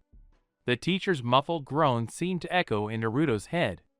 A wave of fire swept through the little Uzumaki's body. It's amazing and sad. Pathetic, Iruka, just look at this naive child who was able to steal the village's secret scroll without being noticed. From the very beginning, no one respected you, and it always will. Naruto, give me the scroll and I will help you become strong, so that everyone respects you. Mizuki-sensei. Mizuki! So it's you. Don't listen to him, Naruto. He's just using you for his own purposes. Don't give him the scroll. Stop scaring her, Iruka. Do you really not want Naruto to get the scroll? You're being too cruel to someone who did this with good intentions. What are you saying? What are you talking about? He's always lying, Naruto. That scroll you're holding contains forbidden jutsu that would put the entire village at risk. Lying? I'll tell you now who's really lying here. You've lived your whole life in deception, following a law that was passed 11 years ago. Shut up! Not knowing what else to do, Yumino, ignoring his aching wounds, grabbed the blue-eyed girl and covered her ears with his hands. Silence. Just a couple of words like a bolt from the blue. You are the nine-tailed fox. Her little legs buckled, and, unsure of what was happening, the girl began to crawl backwards, but a nearby tree prevented her from getting very far. Uzumaki clutched her head, and a large amount of unbridled chakra appeared around her, which those nearby couldn't help but notice. That's why you're not accepted in the village. Even the teacher hates you for the death of his parents. I would help you become strong, so that everyone would accept and fear you. She sat there lost, not noticing everything around her, not even noticing how the teacher had taken another blow and was now hanging over her, leaning on his trembling hands. Only a drop of warm blood brought the Jinchuriki back to his senses. Iruka is sensei, why? I know what it's like. I know what you feel, loneliness and emptiness. I'm sorry, you don't deserve this. She didn't know what kind of drops were falling on her face, tears or blood. Teacher, she said helplessly, losing control of herself. It was childishly offensive, but the emptiness filling my heart was faster than understanding and comprehending everything that was happening. Mizuki began to approach closer, still continuing to say other vile things about how vile everyone is. Don't touch him again, the red-haired girl interrupted. What? Don't touch me, Irika-sensei, Uzumaki said louder. Her chest was burning, her body was shaking, but nothing more. Everything fell into place. Otherwise what? What can a pathetic little fox do to me? If you touch him with one more finger, you'll be finished. What grandiose words! You're definitely not a human being, or even the fox everyone's so afraid of, but just a blind kitten that can only meow loudly. The very next second, Uzumaki rushed to Mizuki, but he lazily began to use shurikens and was immediately surprised by how deftly the girl dodged while accelerating. He advanced more and more confidently towards his former teacher, feeling no fear, only determination and anger, which helped him move faster and deftly avoid blows. Naruto? What are you doing? Yumino couldn't believe that the little girl didn't look weak now, but looked like a well-trained ninja. The shinobi dodged the less than precise blows. Their numbers grew, preventing him from reaching the scroll near Irika. Feeling a jolt in his hip, he instinctively grabbed for the spot where he'd already missed his pouch with the remaining kunai. Realizing that this was all the Jinchuriki wanted, he laughed. Really, all this time? But is a ninja only dangerous with a weapon in hand? The girl stood calmly, already holding 2 kunai in her hands. She stood and looked at her enemy with wide eyes. What the? Mizuki squinted, peering into Naruto's blue eyes, shimmering with silver. But what was that red glint, like sparks appearing and then fading? The shinobi felt uneasy at the thought of what it could be. Deciding not to delay, he made a hand seal. Kage Banshin no Jutsu. He created a clone that headed towards the wounded Irika to retrieve the secret scroll, while he continued to look at Uzumaki and noticed how she began to smile, and then performed the same seal as the ash-haired man. Kage Banshin no Jutsu. A clone of herself appeared next to the girl. Everyone was confused. Even Naruto herself couldn't believe what she'd just done, but deciding not to stop at one clone, she tried again and again to create new ones. Kage Banshin no Jutsu. Kage Banshin no Jutsu. Kage Banshin no Jutsu. Having created 5 clones, she decided not to waste any more time and headed towards her enemy, when 2 clones opposite moved towards the teacher. Irika finally gathered some strength and, throwing the scroll over his back, headed towards the clone created by Mizuki. Naruto's clone stopped watching the teacher. They had a completely different speed, as the enemy clone immediately disappeared, and the teacher was again exhausted. They ran up to him. Naruto, you need to take the scroll and run to the village. There are a lot of shinobi looking for you. Tell them what happened. I'll distract you, Mizuki. But they remained silent until they suddenly disappeared. Turning, Naruto raised her kunai, aiming for his forearm, but the shinobi caught it and tossed it away. The clones grabbed his arms from behind, and the real fox host lunged at the ash-haired man again, jumping up to strike him in the face. Even then, Mizuki merely fell back and kicked the girl in the stomach. The blow landed hard, and the clones vanished.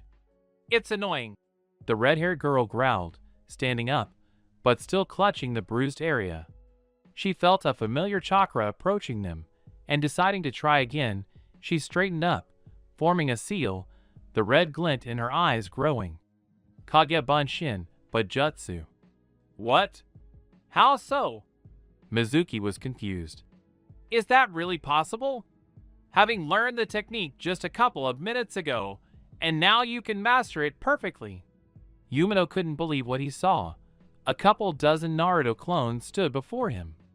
Mustering her strength, Uzumaki decided on a final attack. Alone against all her clones, he would certainly have a hard time, Well, if you're not coming to me, then I'm coming to you. Data bail. The blue-eyed girl cried out and rushed towards Mizuki, raising her hand with the kunai in it. Mizuki was wary, as if she felt no pain or knew no fear. The girl was running toward him, as were her many clones, but only one made him tense. The one with the wild gaze, the same red glimmers, as if the flame within her was visible through her eyes. It only took a couple of seconds of confusion for him to be unable to dodge the girl's blows in time, as she showed no mercy to her sensei's offender. The young shinobi, who had been observing everything, now stood opposite the red-haired woman, who was silently hovering over the groaning Mizuki. Then, seemingly oblivious to him, she walked toward her teacher. "Sorry, I got a little carried away." He continued to stare at the young Uzumaki, who was rather battered but quite cheerful. At that moment, before him, she had finally become a shinobi, as evidenced by her new headband. The tread was worn in places and had minor scratches, but it was a gift from her teacher, who had finally believed in her and accepted her. Perhaps it was this moment that would remain etched in their memories. But he, too, would never forget this day, which had given rise to so much reflection. Feeling disqualified from being there, he took Mizuki and headed to the residence with all the reports and a report on what had recently happened. "This worthless brainchild is dangerous. If not now, then definitely in the future. Pathetic Sarutobi will be powerless to do anything anymore.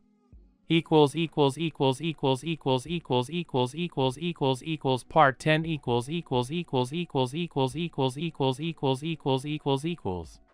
To survive the most difficult periods in life, we must relearn how to move forward.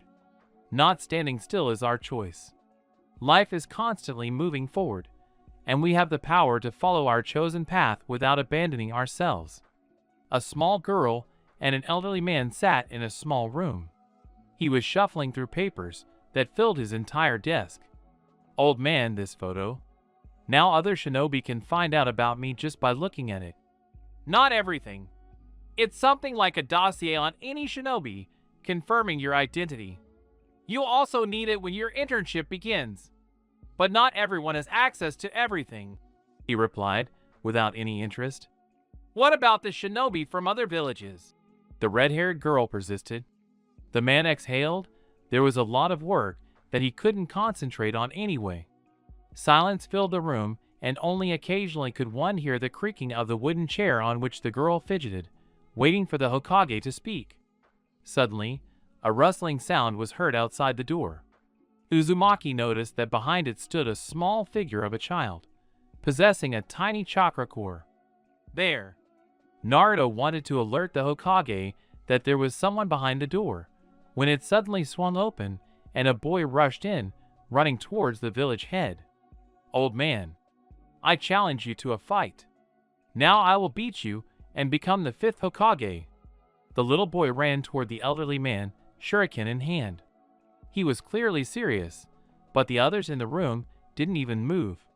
And just as he was within reach of his chosen target, his own long scarf, which had been dangling at his feet, caused him to fall. At that very moment, another person appeared in the room. Naruto observed that he had a large amount of chakra, slightly more than Iruka-sensei. "I hope you're not hurt, esteemed grandson." A worried voice interrupted the boy's groans. The shinobi glanced around the room, noticing the Hokage, and then Uzumaki, who was surprised by everything happening there. "This is—" The man quieted down, recognizing in the girl the obnoxious and blind carrier of the fox. The boy immediately stood up and puffed as he walked toward Naruto. Coming almost right up to her, he extended his hand, pointing a finger at her. "You tricked me. I fell because of you," he angrily accused the red-haired girl. "You stumbled yourself. There's no point in blaming everyone." Naruto yelled, instantly bursting with rage and pushing the boy away. "Get your hands off the honorable grandson of the honorable 3rd Hokage," the shinobi immediately said. "So, are you scared that my grandfather is the 3rd Hokage?" The girl was shocked. She never heard of the old man's family, much less his grandson. He continued to sit silently at the table, watching everything unfold. The boy continued to accuse and laugh at the blue-eyed girl's inaction, while she still didn't understand what was going on, when Uzumaki grabbed the restless man by the scarf tied around his small neck. "What's the matter? Are you trying to hit me? Or are you scared of my grandfather?" Uzumaki was completely beside herself at these words. "I don't care who your grandmother is." The red-haired girl slapped the boy hard, causing him to fall to the floor. She was angry. Why didn't the old man talk about his family? He should have. She considered him her family, and he knew it too. So why? With a look of hurt evident on Uzumaki's face, she left the room. The noisy boy followed her, taken aback by the hot-tempered and fearless red-haired girl. The shinobi didn't immediately notice his absence, his constant lectures drawing only the Hokage's attention. He merely shook his head, wondering, "And when did he become like this? Stop following me!" Uzumaki couldn't resist. She could easily sense the little irritant's presence. "You are really good. Eh? You were able to spot me when I was so cleverly disguised. Now I'm your student, and you're my teacher," the boy declared confidently. "Are you kidding? I can't become your teacher." "Why? I need another teacher so I can defeat my grandfather and become the next Hokage. I'm sick of this. Everyone sees me as the venerable grandson of the third Hokage." The boy spoke, almost screaming, overcome with emotion. "HM. By the way, what's your name?" "Kinoamaru. It's the old name of the village. It's easy to remember, but no one calls me by it anyway." Pondering Kinoamaru's story, Uzumaki continued on her way in silence. "Hey, are you listening? That's why I absolutely must defeat my grandfather and become Hokage. Once I become Hokage, I'll finally be recognized as Kinoamaru." The blue-eyed girl stopped abruptly, and the noisy boy crashed into her back and knocked her to the ground. "Hokage to Hokage SE. It's not that simple, Kinoamaru." Naruto began slowly. "What? Do you even know what it takes to become one?" "What then?" "First you need to defeat me, Naruto Uzumaki," she declared with a dazzling smile. The boy stared at the girl silently. "Who is she to say such a thing?" he thought. He watched as Uzumaki slowly leaned toward him and offered him a hand to help him up. Her small, girlish hand was bruised, and her cauldrons were slightly swollen. Grasping the seemingly painful and fragile hand, he realized it was only that way. She looked at him, simple, smiling sincerely, closing her eyes. The sun was mercilessly hot. The streets were half empty. A light, cool breeze blew, filled with the loud chirping of cicadas. "And yes, there's no shortcut to the Hokage title. Be prepared for any challenges," Naruto added as a final thought. Kinoamaru silently watched as his new acquaintance, completely different from all those he had met before, walked away. "Hey, Naruto! Naruto!" the boy shouted at the top of his lungs, to which the blue-eyed girl, already in the distance, turned around. "Remember, I will definitely fight you." Uzumaki smiled again, but this smile was much wider than before. Waving, she resumed her journey to the academy.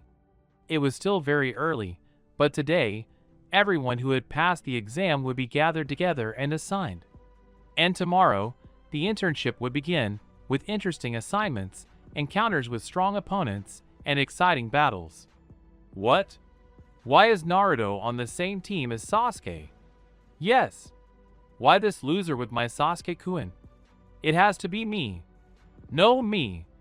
Yumino, announcing the list of the new teams, each consisting of 3 students, was now awkwardly scratching the back of his head, trying to calm everyone down. The classroom was a riot, caused by the girls, captivated by the cold-blooded Uchiha.